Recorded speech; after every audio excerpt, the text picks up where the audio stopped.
오늘 이야기는 임진왜란, 특히 임진왜란을 당했던 조선의 국왕 선조에 대한 것입니다. 제가 얼마 전에 넷플릭스에서 영화를 한 편 봤어요. 저는 역사학자잖아요. 사극이 나오면 꼭 보느냐고요? 안 봅니다. 저는 사극을 보는 게 너무 불편해요. 왜냐하면 직업병이죠. 사극을 보면 저거 맞는 거야? 저거 뭐 틀린 거 아니야? 잘못한 거 아니야? 자꾸 이걸 지적을 하려는 자세가 나와요. 그래서 사극을 보는 게 불편하고 그래서 안 보는 쪽을 택하는데 어쩌다가 이 사극은 보게 됐습니다. 중요한 이유는 감독이 박찬욱 감독인 줄 알았어요. 헤어질 결심에 그 여파가 있어서 저는 정말 이 코로나 기간 동안 우리나라 영화의 최고는 헤어질 결심이다. 이렇게 생각을 하는 수많은 사람 중에 1인이기 때문에 이 박찬욱 감독의 이름만 듣고 이 영화를 보기 시작했습니다. 그런데 어땠냐고요? 이거 아니지. 이러면 안 되지. 이렇게 생각을 하게 됐고, 감독이 박찬욱 감독이 아니었네. 박찬욱 감독은 제작이네. 이 사실을 나중에 알게 됐는데요. 이건 그냥 영화에 실망하는 걸로 그칠 게 아니라 이건 한마디 해야겠다라고 생각을 해서 지금까지 고려 무인정권 시대의 이야기를 계속 이어나가다가 한번 임진왜란 이야기를 끼워 넣게 됐습니다. 이 영화 시작하는 맨 앞에 이 이야기는 역사적 사실에 기초하여 창작되었습니다. 라고 하는 자막이 나옵니다. 여러분은 이 자막을 보면서 이 사극이 역사적 사실에 기초한 것이구나 라고 이해하세요? 아니면 창작되었다는데 눈길이 먼저 가세요? 저는 역사적 사실에 기초했다고 하는 여기에 눈길이 먼저 갔습니다. 그래서 역사적 사실에 충실한 사극을 좋은 감독이 만들었구나라고 생각했는데 아니었어요. 영화를 다 보고 난 끝에 다시 앞으로 돌아와서 이 자막을 봤을 때는 창작되었습니다에 초점이 맞춰진 문장이었구나. 이렇게 새로 이해를 하게 됐습니다. 역사와 사극의 관계는 제가 자주 질문을 받게 되는 문제인데요. 역사는 사실이고 사극은 허구입니다. 따라서 사극이 사실에 충실하게 되면 허구가 약해지게 되겠죠. 창작물로서의 의미가 줄어들게 됩니다. 이건 당연한 사실이에요. 당연하죠. 사극은 다큐멘터리가 아닙니다. 그렇기 때문에 존재 가치가 있는 거예요. 만일 사극이 역사적 사실에 아주 충실하다면 작가가 자기의 작가로서의 상상력을, 창의력을 제대로 발휘하지 못한 거죠. 그 또한 옳지 않습니다. 역사적 사실을 토대로 작가가 자기의 상상력을 충분히 발휘하는 작품, 이것이 영화고 사극이죠. 저 거기까지 동의합니다. 그래서 역사적 사실이 소재가 될 뿐이라고 하는 거 충분히 이해하고 창작을 위해서 역사적 사실이 다소 훼손되는 것도 가능하다고 봅니다. 문제는 그 작가나 제작자가 아니라 관객들에게 있어요. 사극을 보는 관객들이 그 사극에서 다루고 있는 역사적인 배경을 그저 허구라고만 생각하고 보면 좋은데 그러질 않는다는 데 문제가 있습니다. 자, 여기까지는 제작자 또는 감독의 책임이 아니에요. 그거는 관객의 책임입니다. 그런데 그렇다고 해서 제작자의 책임이 없어지느냐? 그렇지 않다고 봐요. 현실적으로 이런 문제가 있습니다. 선조에 대한 이미지가 역사 연구자들의 연구 결과와는 전혀 관계없이 이미 만들어진 것이 있습니다. 무능한 국왕, 비겁한 국왕, 이순신을 시기한 국왕, 이런 국왕의 이미지가 만들어져 있어요. 그리고 영화 전란도 그 이미지를 그대로 갖다 쓰고 거기에서 한 걸음 더 나가서 난폭한 국왕이라고 하는 이미지까지 더해 놓습니다. 하나의 방향으로 가고 있는 거죠. 이 영화에 나와 있는 차승원 씨가 열연한 국군 선조의 이미지는 저는 작가가 창작한 거라고 인정할 수 없어요. 이미 만들어진 잘못된 지식을 확대 재생산하고 있는 거죠. 작가는 그런 이미지가 역사적 사실에 충실한 거라고 생각했을지도 모르겠습니다. 그런데 역사 속의 선조는 적어도 조선왕조실록을 비롯한 조선의 여러 가지 기록에 나오는 선조는 그런 이미지의 사람이 아니에요. 지금까지 역사를 연구하는 어떤 역사학자도 선조에게 그런 이미지를 부여한 적이 없습니다. 그저 감독 한 사람의 개인적인 창작이 아니라 잘못된 지식을 확대 재생산하고 있다는 점에서 문제가 된다는 거죠. 과연 감독은, 제작자는 자기들이 만드는 선조의 이미지가 잘못 만들어진 이미지를 오히려 더 잘못되게 확대하는 거라는 인식을 했을까요? 아니면 선조는 원래 이런 사람이야, 이것이 역사에 충실한 재현이야 라고 생각을 했을까요? 제가 그것까지는 알 방법은 없지만 적어도 순수한 창작은 아니다 라고 저는 생각을 해서 선조가 어떤 사람이었는지, 그리고 영화에서 문제가 되는 선조의 피난길을 사료에서 한번 찾아보도록 하겠습니다. 선조는 조선의 14대 국왕이고요. 임진왜란을 만나서 피난을 갔던 국왕이고, 이거는 말씀 안 드려도 다 아시겠죠? 선조에 대한 실록의 평가는 이렇습니다. 어려서부터 아름다운 바탕이 있었다. 미질, 아름다울미 바탕질. 겉모습은 청수했다. 맑고 수라고 한 건 뛰어났다. 글쎄요, 어려서부터 아름다운 바탕이 있었고 겉모습은 청수했다라고 하는 건, 이거는 그 국왕에 대해서 사후에 기록을 하는 거니까 절대로 못생겼다든지 이런 이야기는 안 하겠죠. 그러니까 이 정도는 그냥 의례 예의상 하는 말이거니 하고 넘길 수도 있을 것 같습니다. 대행왕이 순회세자를 잃은 뒤에, 대행왕이라는 건 뭐냐면 왕이 죽은 다음에 아직 묘호가 정해지지 않을 때, 우리가 태정태세 문단세는 묘호라고 해가지고 왕이 죽은 다음에 올려지는 거라고 다 알고 계시죠? 그런데 왕이 사망하고 묘호가 정해지기 전에 요 기간 동안 이 왕을 부를 다른 이름이 없으니까 이때를 대행왕이라고 부르는 거예요. 아직 명종이라는 묘호가 정해지기 전에 이 기록을 쓴 거예요. 이 명종이 순회세자를 잃은 뒤, 세자가 일찍 죽었거든요. 여러 조카들 중에서 내 후사를 삼아야겠다고 생각을 하게 됐을 때, 내 아들 중에는 내 후사가 없으니 조카들 중에서 내 후사를 삼아야겠다 해서 조카들을 이렇게 눈여겨보게 되는데, 그 가운데 나중에 선조가 되는 이 조카가 가장 마음에 들었다는 거예요.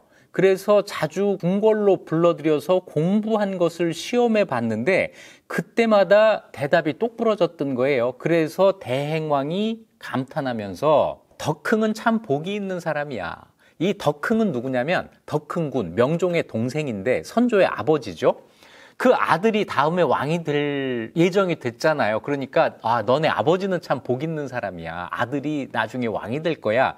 이렇게 이야기를 했다는 거예요. 그래서 선조는 여기서 드러나듯이 왕의 아들이 아닙니다. 왕에게 아들이 없어서 조카 중에서 뽑아서 왕이 된 사람이에요. 자, 이렇게 왕이 됐는데 개인의 능력이랄까 품성이랄까 하는 것에 대해서 실록은 이렇게 기록을 해놨습니다. 이 상은 임금을 가리키는 말이에요. 임금은 달리 부를 이름이 없습니다. 그냥 윗상자 써놓고 상께서, 그러면 이게 임금께서예요. 앞으로도 계속 나오니까 기억해 두시면 좋을 겁니다. 상은 그러면 임금은 이런 뜻이에요. 상은 독서를 매우 정밀히 하여 때로는 남이 미처 생각하지 못했던 것을 질문하기도 하는 바람에 사부들이, 왕을 가르치는 왕의 스승들이 혹시 대답을 하지 못하는 경우도 있었다. 학생이 너무 똑똑하면 그 질문을 선생이 감당하지 못하는 경우가 있잖아요. 이 정도로 어려서부터 똑똑했다라는 겁니다. 그런데 저 기억에는 고등학교 다닐 때 제 친구 중에 아주 똑똑한 친구가 있어서 질문을 했다가 혼나는 일이 있었어요. 뭐 그런 것도 모르냐부터 시작해가지고 그런 쓸데없는 질문을 하냐. 이랬는데 다 지나고 나서 생각하니까 그거 참 선생님들이 잘못하신 거예요. 그거 나 모르겠는데 그냥 이렇게 하셨어야 되는데 나 모르는데 그거 중요한 질문이야. 너 계속 생각해봐. 또는 더 알아봐. 또는 내가 소개해 줄 테니까 어느 대학의 어느 교수님한테 질문 한번 해봐. 이랬어야 되는 거 아닌가 싶은데 그런데 이 경우는 왕이 될 사람이니까 사부들이 혼내지는 못하고 정말 훌륭하십니다. 이렇게 했겠죠. 똑똑했다.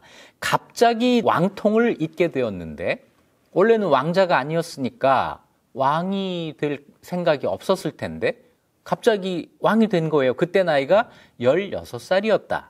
즉위 초에도 오로지 학문에 정진하여 매일 경연에 나가 경사를 토론했고 경연은 이 신하들과 같이 학문을 논의하는 사실은 학문을 같이 논의한다고 하기보다는 배우는 자리입니다. 노학자들에게 학문을 배우는 자리. 여기 왕이 매일 나간다. 여기 매일 나갈 정도의 왕이면 매사에 진지했다는 걸 뜻해요. 놀기 좋아하는 사람들은 여기 안 가려고 합니다. 연산군 대표적으로 그렇잖아요. 연산군 여기 오라고 하니까 어떻게 했다고요? 네, 환관을 대신 보내서 얘를 나 대신 가르쳐라. 그랬다는 거 아니에요. 그래서 경연에 열심히 나간다 그러면 공부 열심히 한다. 공부 열심히 한다고 하는 것은 왕으로서 진지한 자세를 가지고 있다는 것을 보여주기 때문에 경연에 열심히 나갔다라고 하는 이 표현을 왕을 평가할 때 많이 하게 되는 겁니다. 밤늦도록 독서에 열중하여 제자 백가서를 읽지 않은 것이 없었으며 만년에는 주역 읽기를 좋아했다. 독서를 많이 했다. 학자풍의 군주였던 거예요. 이런 말도 나와요. 성품이 본디 검소하여 화려한 것을 좋아하지 않았다. 왕이 화려한 것을 좋아하면 그 나라를 거덜냅니다. 왕은 검소해야 돼요. 자기 돈이 하나도 없는 거잖아요. 전부 백성들의 돈이지 내 돈은 없는 거잖아요. 근데 왕이 세금 걷어서 그거 가지고 막 화려하게 생활하고 그러면 그 뒷감당을 누가 합니까? 백성들이 다 해야 되잖아요. 왕은 무조건 검소해야 됩니다. 남의 돈을 가지고 사는 사람은 무조건 검소해야 되는 거예요. 이게 내 거란 생각을 하면 안 되는 거죠. 선조는 그랬다는 겁니다. 검소했다. 성색이나 오락, 성은 음악, 유흥 이런 거고 색은 여자예요. 오락, 노는 거, 놀이 이런 거 안 하고 음식과 의복도 절제하고 왕이 그러니까 왕비나 후궁들, 궁인들도 사치하지 못했다. 조선 왕실의 일반적인 분위기입니다. 절대로 화려한 생활을 하지 않는다.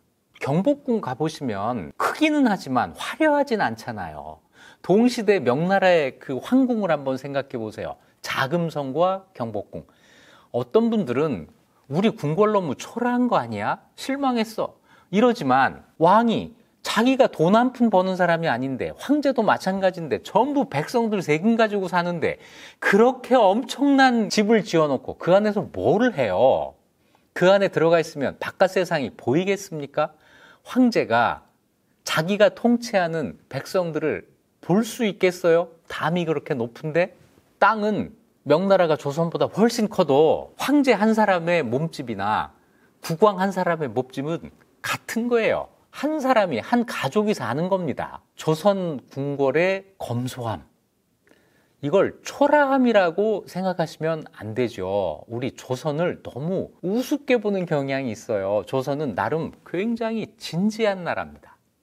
왕도 그렇게 생활하려고 노력을 했어요.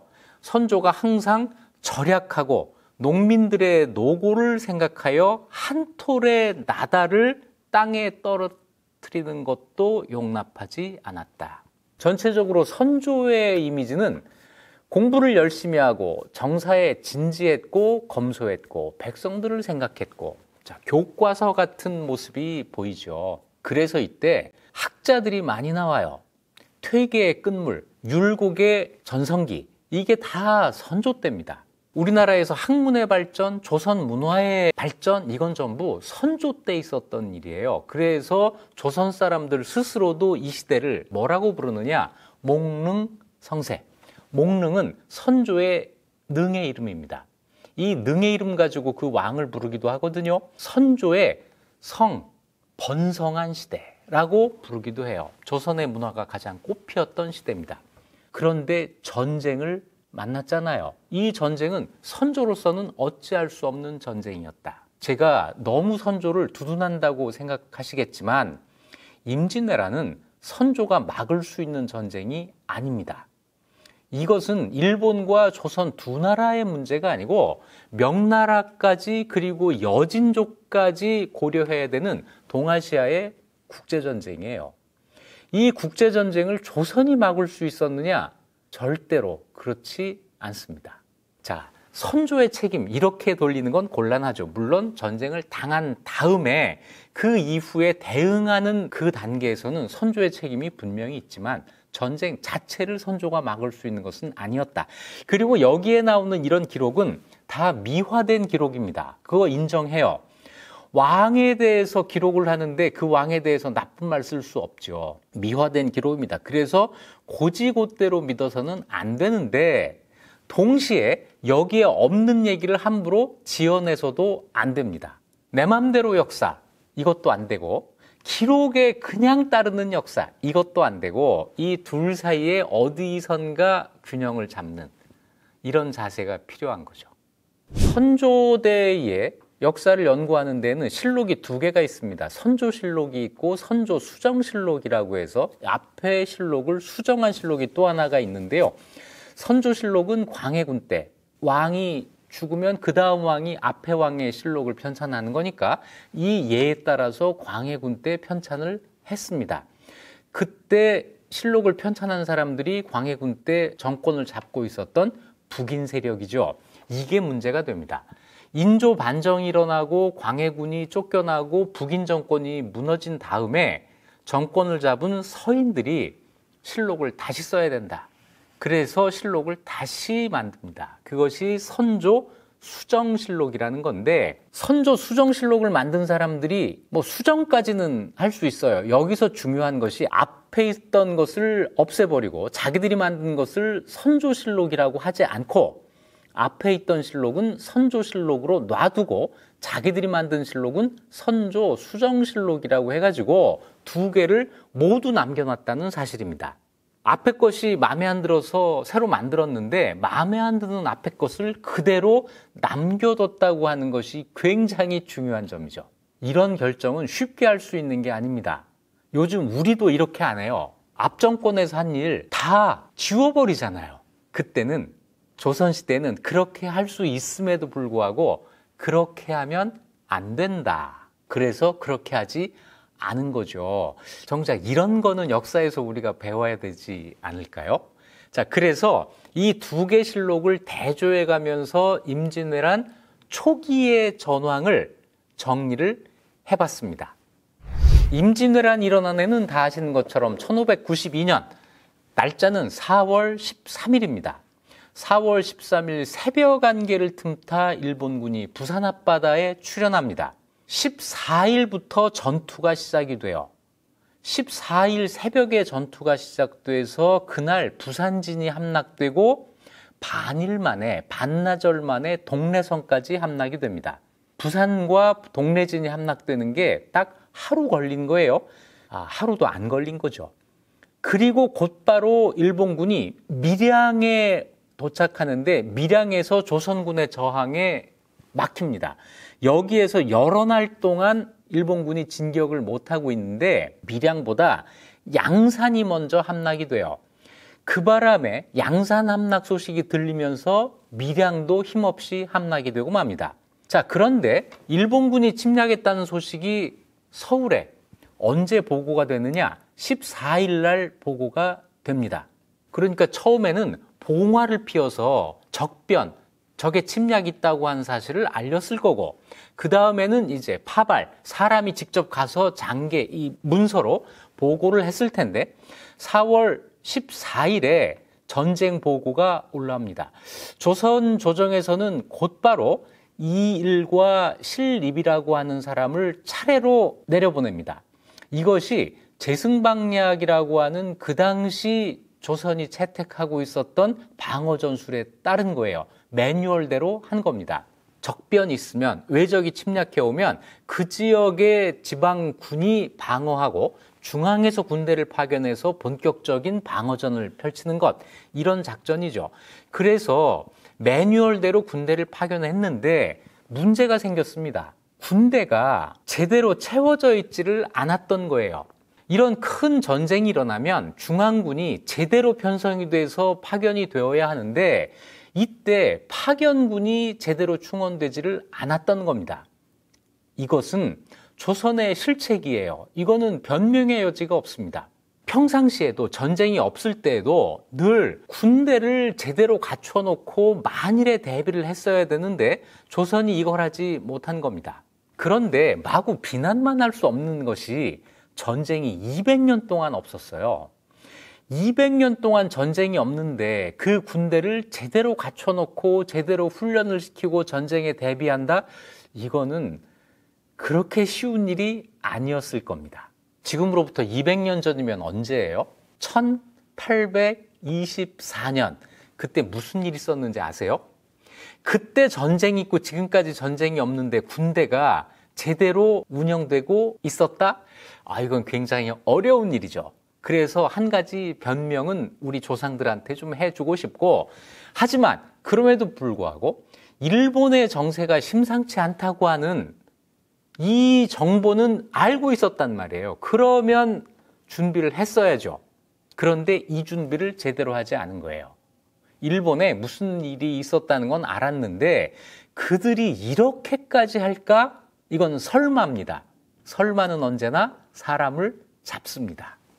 설마에게 사람이 잡힌 거죠. 이거는 이 대목까지 가서는 그 당시 조선 사람들이 변명의 여지가 없어요.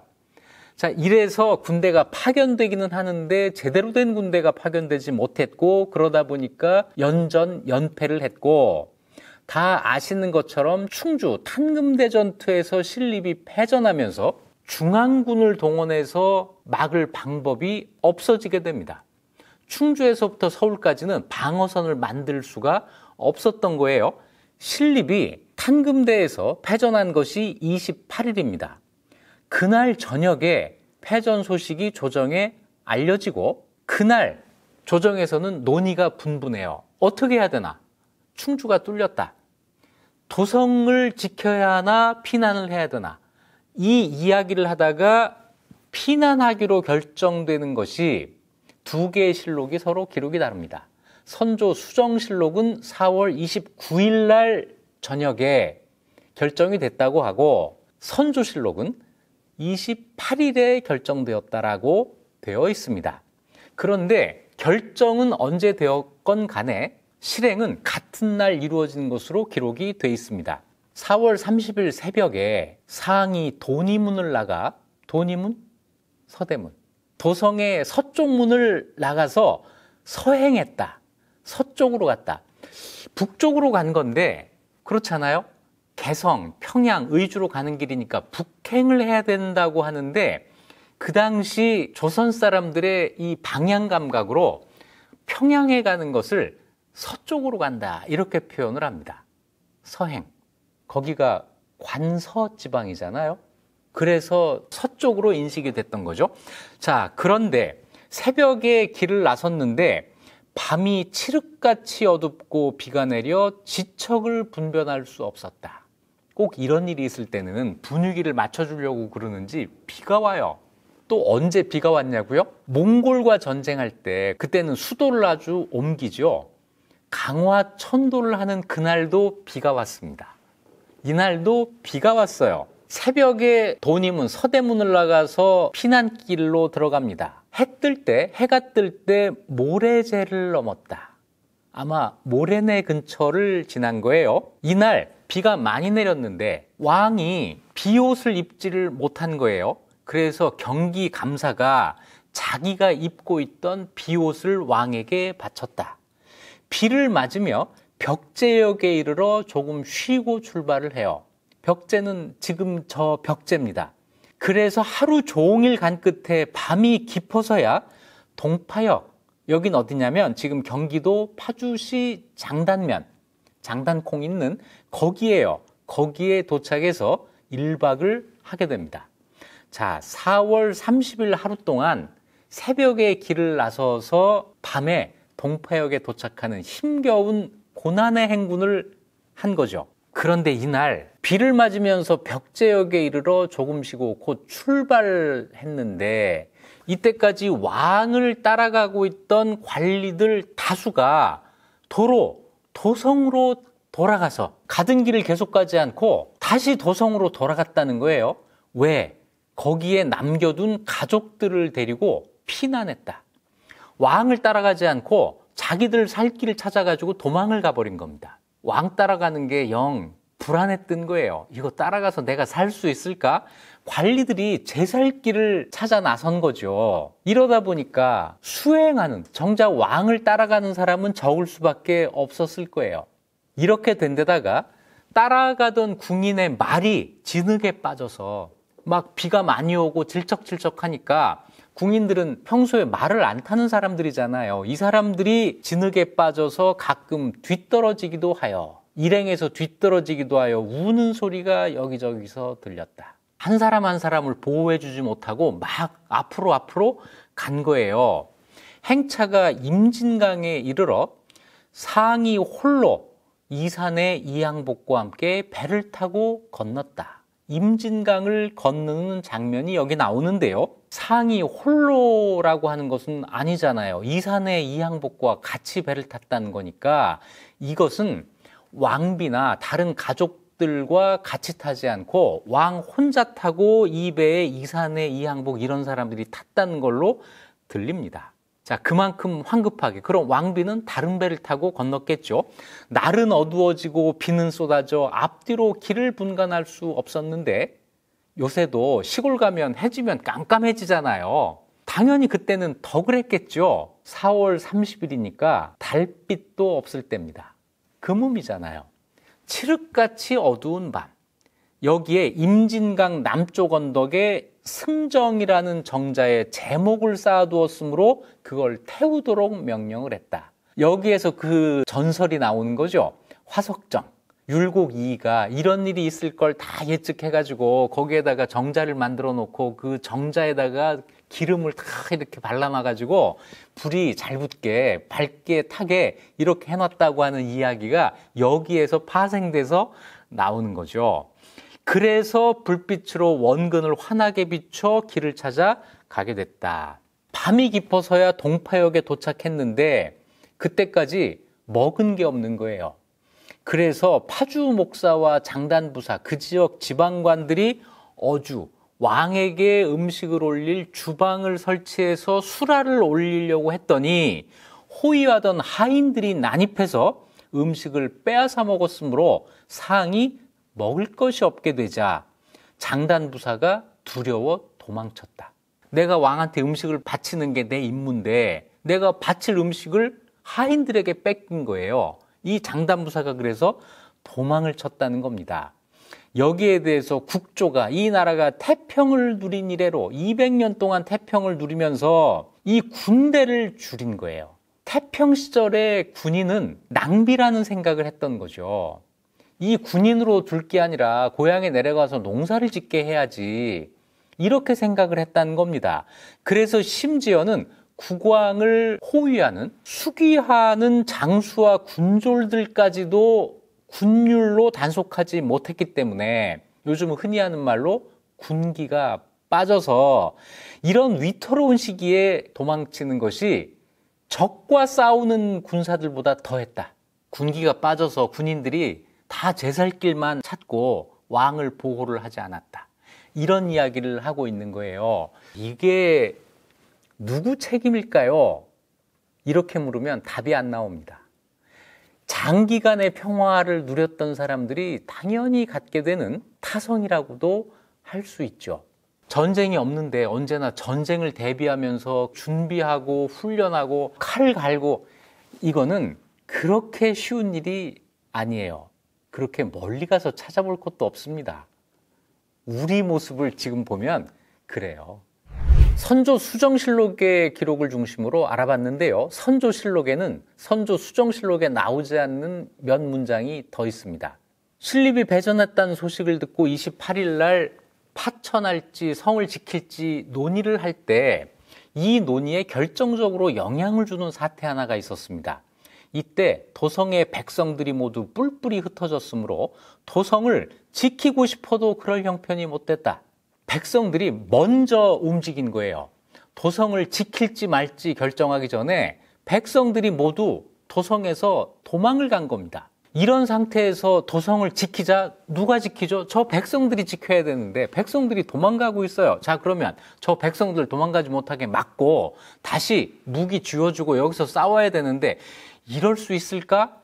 안 그래도 한쪽에서는 못 지킵니다. 빨리 후퇴를 해야 됩니다. 피난 가야 됩니다. 라고 하고 있는데 이런 사태가 피난 가자고 한 사람들에게는 굉장히 유력한 자기 주장을 뒷받침할 수 있는 그런 근거가 됐겠죠.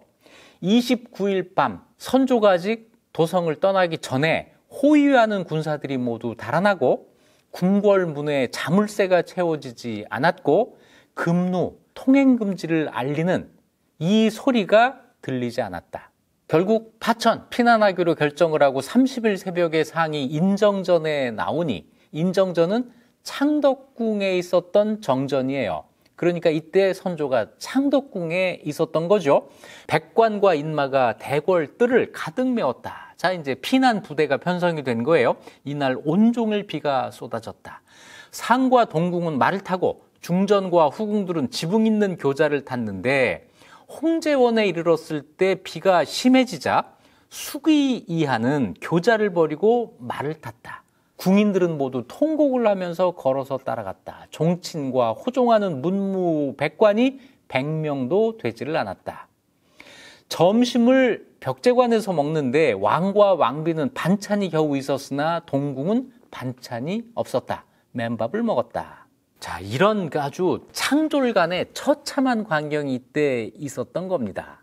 그런데 왕은 이렇게 해서 허겁지겁 궁궐을 빠져나가 도망치듯 피난길에 올랐는데 그러자마자 궁궐에서는 어떤 일이 벌어졌느냐면 궁궐에 화재가 났다. 왕이 궁궐을 떠나려 할 즈음 이미 도성 안에 간악한 백성들이 내탕고에 들어가 보물을 다투어 가져갔다. 왕이 떠나니까 이게 주인 없는 보물이 되잖아요. 그러니까 백성들이 가가지고 이 궁궐을 턴 겁니다. 이 사람들을 실록은 간악한 백성이라고 했지만 굳이 간악하지 않아도 사람들이 이렇게 행동을 했을 거예요. 저 이제 주인 없는 보물, 저 누가 갔나? 임금이 궁궐을 떠나자 난민들이 더 크게 일어나서 먼저 장례원이라는 관청과 형조를 불태웠는데 왜 수많은 관청 가운데 장례원과 형조가 목표가 되었느냐? 이 두 관청에 공사 노비의 문서가 있었기 때문에 그렇다. 다시 얘기해서 이것은 노비들이 자기의 신분을 세탁하기 위해서, 노비에서 벗어나기 위해서 노비 문서가 있는 이 두 곳을 불태웠다 라고 해석할 수 있는 대목이죠. 그리고는 궁성의 창고를 노략하고 불을 질러 흔적을 없앴다. 그래서 이 다음에 이 기록이 나옵니다. 경복궁, 창덕궁, 창경궁 세 궁궐이 일시에 모두 타버렸다. 궁궐이 임진왜란 이전에 있었던 궁궐 3개가 일본군이 도착하기 전에 이미 조선 백성들에 의해서 불탔던 거예요. 이 광경을 백성들의 조선 왕실에 대한 적개심의 표현으로 해석할 것인가? 아니면 그 당장에 조선 국왕이 자기들을 버리고 도망간다고 한 것에 대한 반발심 때문이었을까? 아니면 궁궐에 있는 왕실의 재물을 약탈한 사람들의 그 현장에서의 행동이었을까? 세 가지 모두 해석이 가능할 거라고 보는데요. 우리는 대체로 이 현장을 평소 조선 백성의 국왕에 대한 적대감의 표현으로 해석하는데 너무 길들여져 있습니다. 하지만 반드시 그렇게 볼 수는 없다.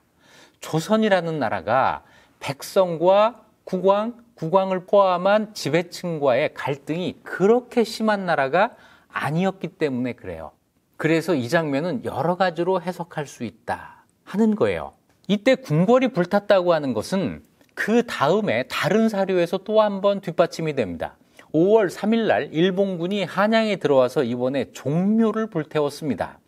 그때 이런 기록이 나와요. 적이 처음 도성에 침입했을 때 궁궐은 모두 타버리고 종묘만 남아 있었다. 이 기록 때문에 궁궐들이 모두 불탔다. 일본군이 들어오기 전에 불탔다고 하는 것을 확인할 수 있습니다.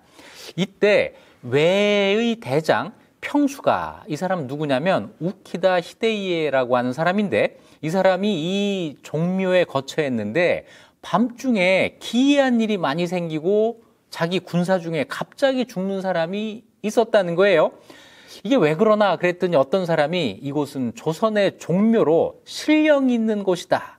그러자 이 외대장 평수가가 두려워해서 종묘를 불태워버리고 남별궁으로 옮겼다. 이래서 새 궁궐에 이어서 종묘가 불탔다고 하는 사실도 확인이 되죠. TMI 하나가 있습니다. 남별궁이 나오는데 이 남별궁은 남쪽에 있는 별궁이라는 뜻인데 이게 누구의 집이냐면 태종의 딸 경정공주가 시집가서 살던 집이에요. 뭐 이런 별궁이 많은데 왕의 공주가 시집가서 산 집이라고 해가지고 그 집의 다른 이름이 소공주댁, 소공주가 사는 집, 소공주댁이었습니다. 이 소공주댁의 앞에 두 글자를 따가지고 소공동이라고 하는 지명이 남아있는 거예요. 지금 중구 소공동, 그 일대가 소공주댁이 있던 곳이다. TMI였습니다. 4월 30일 밤이 깊은 후에 동파에 닿았어요. 상이 배를 가라앉히고 나루를 끊고 가까운 곳에 인가도 철거하도록 명했다.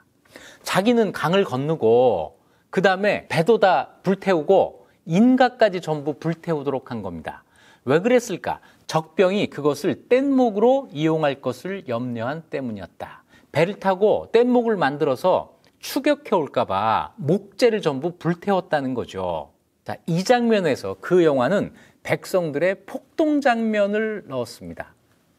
왕 혼자 도망가고 백성들이 뒤에 못 쫓아오게 하니까 길이 끊긴 백성들이 나도 그 배를 타겠다고 폭동을 일으키는 장면.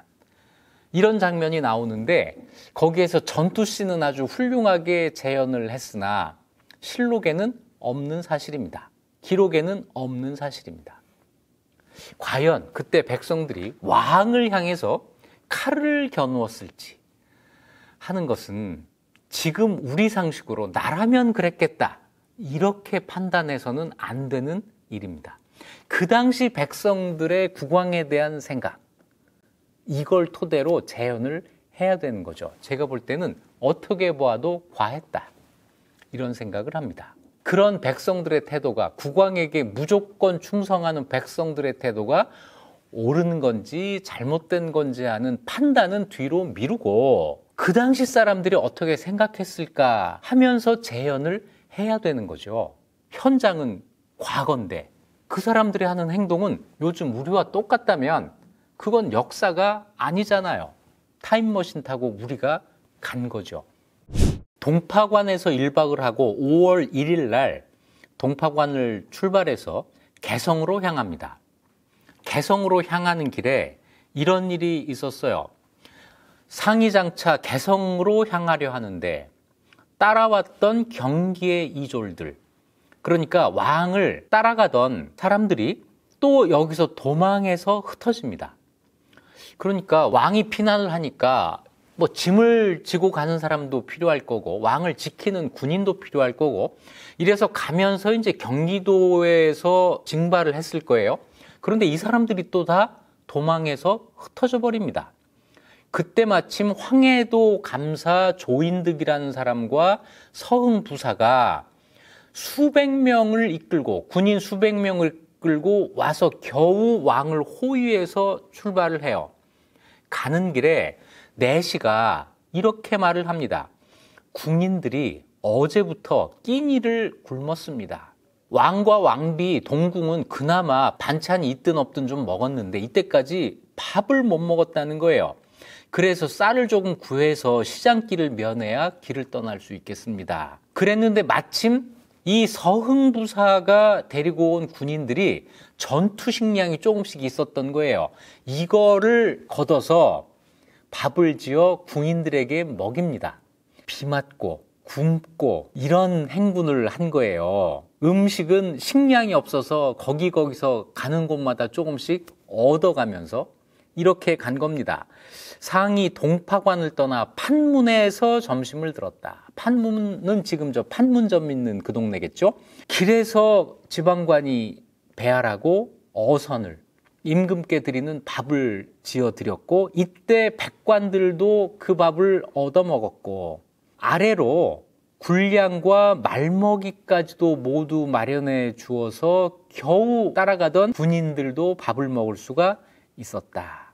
자, 이 지방관이 왕에게 쌀 5섬을 바치니 왕이 호위병들에게 나누어 주었다. 이런 장면도 있습니다. 그리고 그날 저녁에 개성부에 도착을 하는데요. 개성부에 도착한 다음 날 5월 2일 날 개성에 들어가는데 5월 3일 날 일본군이 한양에 입성합니다.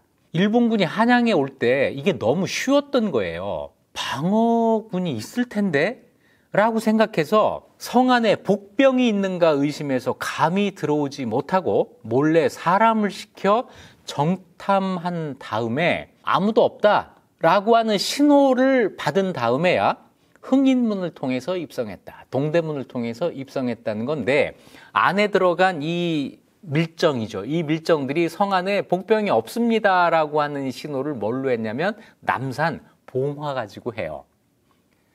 우리가 긴급한 상황에서 이걸 알리려고 만들어놨던 봉화가 역으로 일본군에게 이용이 된 겁니다. 이때 개성에 갔던 선조는 두 가지를 가지고 서로 의논을 한 것 같아요. 의주로 갈 것이냐, 아니면 평양에서 방어할 것이냐. 이 두 가지 주장이 있었던 것 같고, 일단은 평양을 사수할 계획을 세워서 평안도의 병사를 전부 평양으로 집결시키게 합니다. 평양 사수 계획이 일단은 있었다는 거죠. 하지만 실현되지는 않습니다. 5월 3일 밤에 선조가 개성을 출발해서 평양을 향해 갑니다. 일본군이 서울을 점령했다는 소식을 듣고 서두르게 됐어요. 바로 그날이죠. 한양이 점령된 그날 선조는 개성을 떠나서 평양으로 갔던 건데, 이때 이렇게 피난을 갈 것이냐, 언제 갈 것이냐 이런 논의를 하는 기록을 자세히 보면 선조가 제일 서두릅니다. 선조가 너무 서두르니까 신하들이 가긴 가더라도 이렇게 서두르면 안 됩니다. 그렇겠죠? 이 왕이 막 서둘러 허겁지겁 도망가는 이런 모양을 보이면 백성들이 더 동요하게 될 거잖아요. 이런 점에서 선조가 이 비난은 피할 수가 없을 것 같아요. 용기가 없었다. 용기가 없었다. 그 선조에 대해서 좋은 말을 다 해놓은 그 선조실록에서도 책 읽기 좋아하고 검소하고 이런 말만 해놨지 용기가 있었다 이런 말은 안 해놓잖아요.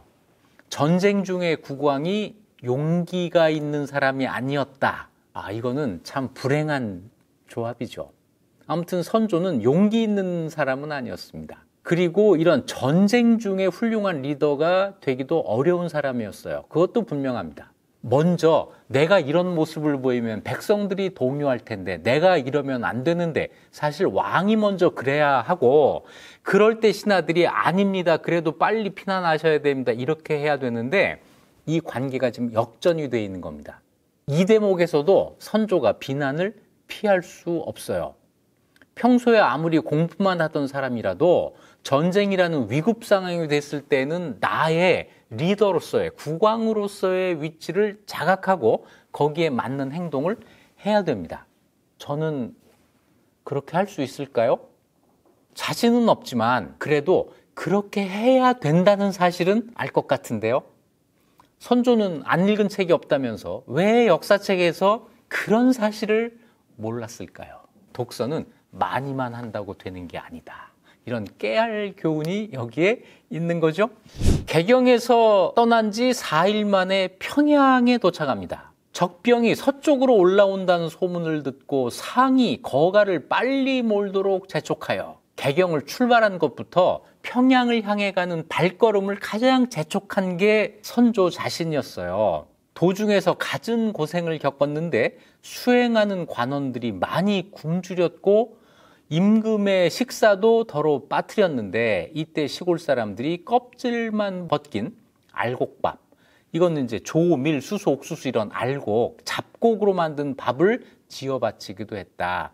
밥도 제대로 못 먹어가면서 평양으로 막 걸음아 날 살려라. 이렇게 갔다는 거죠.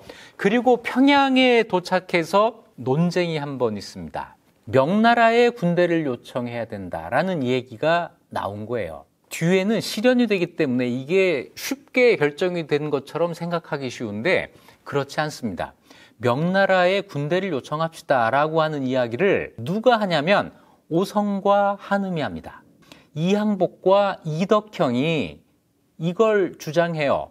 그랬는데 다수가, 조정신하들 다수가 반대합니다. 명나라 군대가 오면 명나라 군대가 일본군과 싸우기만 할 것 같으냐. 조선 백성을 침탈할 것이다. 외국군을 불러들이면 이건 당연히 있는 일입니다. 그래서 전쟁은 언제나 내 군대만 가지고 해야 되는 거예요. 명나라 군대를 요청해서 그들이 오면 그들이 우리를 침탈할 것이다. 이거 섣불리 그렇게 명나라에 도움 요청하면 안 돼. 이런 이야기가 나오죠. 그런데 사태가 점점 심각해지면서 우리 힘으로 막아 싸울 수 없다라고 판단을 하게 되면 어쩔 수 없이 우리 백성들이 침탈당할 것을 각오하고 이거는 막지 못합니다. 명나라 군대가 그렇게 군기가 잡혀있는 군대가 아니었을 거고 또 한 가지는 그 명나라 군대에 대한 지휘권을 우리가 못 갖는다는 것도 뻔하기 때문에 그들이 우리 백성을 침탈하는 걸 우리가 막을 수가 없는 거예요. 실제로 명나라 군대의 참전이 실현이 됐고 임진왜란 중에 명나라 군대로부터 약탈당하는 일이 굉장히 많았고 이 우려가 적중을 한 거죠. 자, 어쨌거나 이런 논의를 하는 가운데 마지막으로 전라도, 경상도, 충청도 3남지방의 군대를 소집해서 이 군대를 가지고 일본군과 싸우려는 시도가 한번 있었습니다. 전라도 순찰사 이광, 경상도 순찰사 김수, 충청도 순찰사 윤국형이 자기 도의 군대를 모아서 수만 명씩 모읍니다. 10만 명에는 안 찼는데 호 10만, 우리 10만이라고 하자 해서 10만 대군을 편성을 해서 북상을 했어요. 왔는데 이 군대가 용인에서 일본군과 전투를 벌여서 패배를 하고 맙니다. 이것이 조선이 정규 군대를 소집해서 일본군과 전투를 벌인 마지막이라고 할 수가 있는데 이 과정에서도 보면 역시 군기가 빠져 있었다. 징발 과정에서 여러 고을의 군사들이 전쟁에 나가기를 기피하여 반란을 일으켰다. 라는 이야기가 나옵니다. 전쟁에 대한 대비가 안 돼 있기로는 국왕이나 지배층뿐 아니고 모든 백성들이 마찬가지였던 거예요. 갑자기 전쟁이 일어났을 때 어떻게 하면 내가 나가서 싸우느냐 이게 아니고 어떻게 하면 내가 살 수 있을까를 생각하는 게 인지상정이죠. 이런 사람들을 모아서 용기를 주고 싸워야 한다고 호소하고 그들이 자발적으로 무기를 들고 전쟁터로 나가게 하는 것, 이것이 국가의 역할이라고 할 수도 있지만 당장 그렇게 하기는 어려운 일이죠. 그래서 임진왜란이 일어나고 첫 몇 달 동안은 이런 우왕좌왕하는 모습이 계속 반복됐던 겁니다. 이런 일도 있어요. 아마 여러분 모르는 사람일 텐데 신각이라는 사람이 있습니다. 이 신각이라는 사람은 누구냐면 한강 방어 전투, 그러니까 선조가 도성을 버리고 개성으로 가는 그 사이에 한강에 방어선을 치고 이걸 지키게 한 적이 있습니다. 도원수는 김명원이라는 사람이었고 부원수가 신각이었어요. 그런데 도원수가 전투에서 패배를 합니다. 패배를 하니까 부원수 신각이 양주에 가서 그 지역에 있던 군대를 모아요. 군사들을 모으고 일본군과 싸웁니다. 양주에 있는 계제, 해령이라고 하는 곳에서 일본군과 싸워서 70급을 참수했다. 그 다음에 실록에 이런 말이 나옵니다. 외적이 우리나라를 침범한 이후 처음 이런 승전이 있었다. 소규모 전투지만 처음 조선군이 이긴 전투라는 거예요. 이게 여기에 특별히 기록이 돼 있을 정도로 말하자면 공을 세웠는데 이 말을 듣고 그 주변에서 야, 우리 싸우면 되는구나 해가지고 의기가 솟구쳤다라는 거예요. 그런데 신각이 이겼다고 하는 것이 보고가 되지를 않은 겁니다. 도원수였던 김명원은 자기가 도망을 갔잖아요. 패전하고 도망을 갔는데 자기 아래에 있던 신각이 어디 가서 뭘 하는지를 몰랐던 거예요. 그래서 이 도원수 김명원은 조정에 뭐라고 보고했냐면 내 부원수가 도망을 갔습니다. 이렇게 보고를 해요. 그러니까 조정에서는 신각을 참해라. 군법에 따라서 신각을 베라. 이랬단 말이에요. 그래서 어명이오 해가지고 이제 선전관이 말을 타고 막 내려가는데 그 선전관이 떠난 다음에 신각이 승리했습니다라고 하는 승전보가 또 보고가 된 거예요. 그러니까 선조가 아닌데 그래서 다른 선전관을 보내서 아니다. 신각을 죽이지 말아라. 하는 선전관이 뒤따라 갔는데 그만. 앞에 간 선전관을 따라잡지를 못합니다. 그래서 즉시 신각이 참, 목이 베어요. 영화에 자주 나오는 거 있잖아요. 잠깐 멈추시오. 이거였는데 너무 뒤에 간 겁니다. 그래서 신각이 죽음을 당했는데 이 신각에 대해서 선조 수정실록은 이렇게 기록을 남겨놨습니다. 신각이 기록 무인이나 나라에 몸바쳐 일을 처리하면서 청렴하고 부지런했는데 죄 없이 죽었으므로 나라 사람들이 원통하게 여겼다. 임진왜란이 일어나고 전투에서 처음으로 승리를 거두었던 신각이라는 사람이 이렇게 억울하게 죽음을 당했고 그 이름이 지금까지 잘 전해지지도 않죠. 그 초기 상황이 이렇게 두서없음, 무질서, 우왕좌왕, 혼란 이런 상황이었던 거죠. 자, 이런 상황에서 선조는 북쪽으로 올라갑니다. 평양에 도착을 했지만 평양에서 사수할 계획이 있기는 했지만 도저히 안 되겠다라고 판단을 하고 결국에는 의주로 가게 되죠. 6월 11일에 평양을 출발해서 6월 22일에 의주에 도착합니다.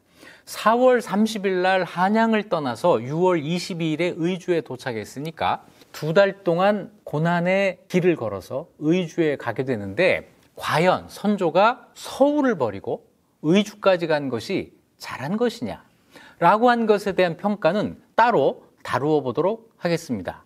또 한 가지, 이 영화에서 임진왜란이 끝난 다음에 한양에 서울로 돌아온 선조가 경복궁을 중건하는데 아주 목을 맸다는 이런 이야기가 나오는데 이것도 역사적 사실과는 차이가 있습니다. 이것에 대해서는 뒤에 따로 설명을 드리도록 하고요. 마지막으로 선조를 위한 변명을 하나 해볼까 합니다. 선조가 이순신을 시기했다. 그래서 이순신을 사지로 몰았다. 그래서 심지어는 이순신이 노량해전에서 스스로 목숨을 끊은 것이다. 이런 이야기까지 나오죠. 선조에 대한 부정적인 평가와 이순신에 대한 긍정적인 평가는 서로 연결이 되어 있습니다. 저는 이순신이 훌륭한 장수였다고 하는 점은 인정합니다. 이건 누구도 부정할 수 없을 거예요. 그 시대에 모든 군사 지휘관을 다 놓고 비교를 해봐도 이순신이 누구보다도 뛰어났다고 하는 것은 분명한 사실입니다. 그런데 이순신에 대한 평가가 실제보다 다소 과장되어 있다는 생각을 동시에 합니다. 이순신에 대한 과도한 평가가 갖는 그림자가 있습니다. 계속 다른 사람과 대비시키면서 이순신을 미워하는 바람에 이순신과 비교될 만한 사람들, 동시대 사람들이 오히려 의도적으로 부정평가되고 있다는 사실이죠. 이순신을 긍정적으로 평가하는 것은, 있는 그대로 평가하는 것은 올바른 일입니다. 하지만 그러기 위해서 다른 사람들을 부정적으로 평가하는 것은 지나친 일이죠. 원균에게 문제가 있었다고 하는 것을 인정을 합니다. 하지만 원균이 이순신과 대비되면서 이순신의 경쟁자가 되면서 더 혹독한 평가를 받게 되는 것은 문제가 있다고 생각을 합니다. 선조도 마찬가지죠. 선조에 대한 부정적인 평가는 이순신에 대한 과도한 긍정평가의 그림자라고 하는 생각을 하는데요. 그 두 가지가 결합된 이야기가 이순신 자살설입니다. 이순신이 이제 전쟁이 끝나는구나. 전쟁이 끝나면 나를 시기하는 국왕으로부터 처벌을 받게 될 텐데, 그래서 내가 이 전투에서 스스로 목숨을 끊어야겠구나. 이렇게 생각했다는 이야기인데, 이게 보통의 상식을 가지고 들으면 얼마나 어처구니 없는 이야기일까요? 장수가 불확실한 미래 때문에 스스로 목숨을 끊는다. 그것도 아직 전투가 끝나지 않았는데 전투 중에 지휘관이 스스로 목숨을 끊는다? 이건 있을 수 없는 얘기죠.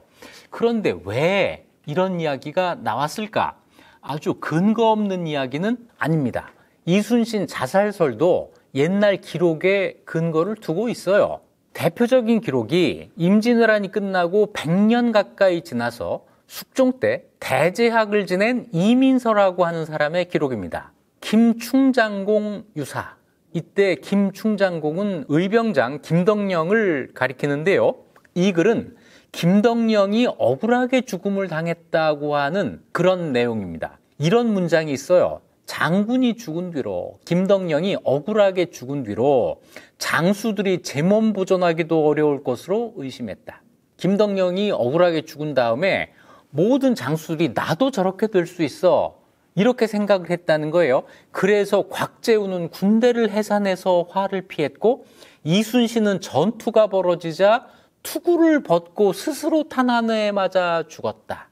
그런데 이 기록은 목적이 있는 글입니다.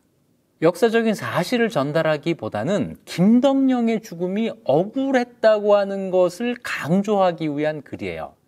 그래서 이 글에서 곽재우가 군대를 해산했는지 이순신이 스스로 목숨을 끊었는지 이거는 확인해 봐야 된다라는 거죠. 또 한 가지, 이순신이 자살했다는 이야기를 부정할 수 있는 자료가 또 있습니다. 안방준이라는 사람이 노량기사라는 글을 씁니다. 안방준은 임진왜란에 직접 참전했던 사람이에요. 이 사람이 노량기사, 노량해전에 대한 기록을 남겼는데, 여기 보면 이순신의 전사 장면이 이렇게 묘사가 되어 있습니다. 이순신이 전사하자, 유탄에 맞아서 전사한 거예요.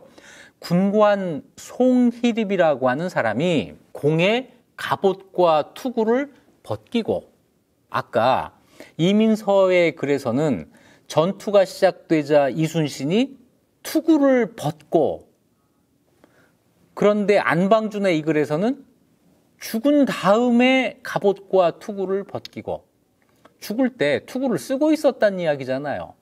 붉은 담요로 주검을 감쌌다. 그리고 벗긴 그 갑옷과 투구를 자기가 입고 마치 이순신이 살아있는 것처럼 깃발과 북을 잡고 싸움을 독려했다. 이런 기록이 있습니다.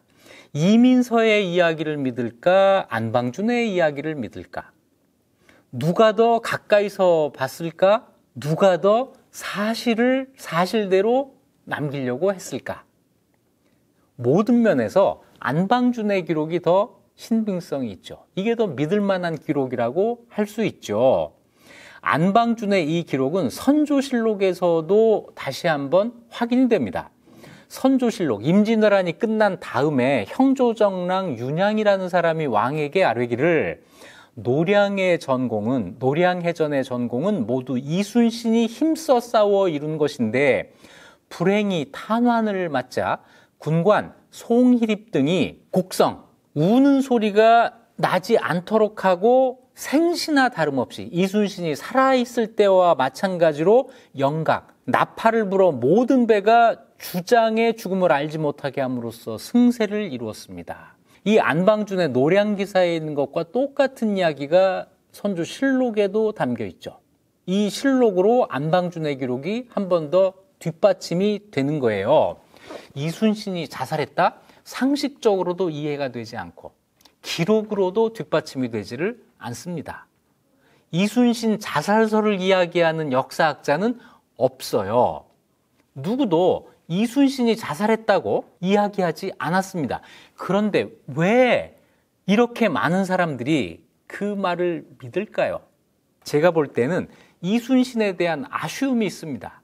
임진왜란 내내 그 만공을 세운 이순신이 전쟁이 끝난 다음에 아무런 역할도 하지 못하게 된 그 죽음에 대한 아쉬움. 이순신에 대한 동정심이 있습니다. 너무 불쌍하다. 마지막 전투에서 죽음을 당해서 그 공로를 제대로 인정받지 못하다니. 여기까지는 가능한데 여기서 한 걸음 더 나가서 과도한 미화의 그림자. 이렇게 훌륭한 장군이 그냥 돌아가셨을 리가 없다. 뭔가 거대한 음모가 있었을 거야. 선조로부터 반드시 죽음을 당했을 거야. 선조 때문이야. 나쁜 선조. 이렇게 이어지는 우리의 마음대로 생각이 있는 것이 아닌가. 역사에 대한 평가는 언제나 공정해야 되죠. 누구에 치우치고 누구에게 가혹하면 안 되는 거죠. 자료에 바탕을 두고 공정하게 평가를 할 때 그런 평가를 받았을 때 이순신의 진면목이 드러날 수 있을 겁니다. 우리 마음대로 생각하지 말자라고 주장합니다. 지금까지 이익주는 역사 이익주였습니다.